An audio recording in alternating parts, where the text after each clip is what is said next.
ಯಾವಾಗ ಅವ್ರ ಕೈ ಮೀರುತ್ತೋ ಆಗ ನಾವೆಲ್ಲ ನಿಲ್ಲೋದ್ರಲ್ಲಿ ಅರ್ಥ ಇದೆ. ರಕ್ಷಿತಾ ಪರ ಅವರ ಸೈಡ್ ಆಫ್ ದ ಸ್ಟೋರಿ ನಿಂತಿದ್ರೆ ಇಡೀ ಮನೆ ನಿಲ್ತಿತ್ತು.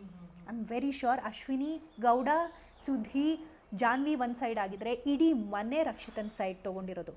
ಆದರೆ ಅವರ ಸೈಡ್ ಆಫ್ ದ ಸ್ಟೋರಿ ಗೊತ್ತಿದ್ದು ಗಿಲ್ಲಿ ಮತ್ತು ಕಾವ್ಯಾಗೆ ಮಾತ್ರ.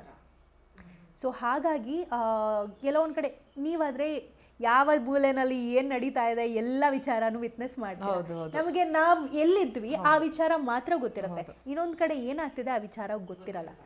I am proud of Har.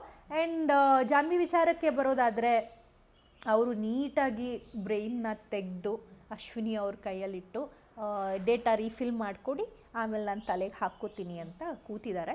That is very negative. ಅವರಿಗೆ ಅವ್ರು ಅನ್ಕೋತಿರ್ಬೋದು ನಾನು ಸಕ್ಕತ್ತಾಗಿ ಆಡ್ತಿದ್ದೀನಿ, ನಾನು ಹೈಲೈಟ್ ಆಗ್ತಿದ್ದೀನಿ ಅಂತ.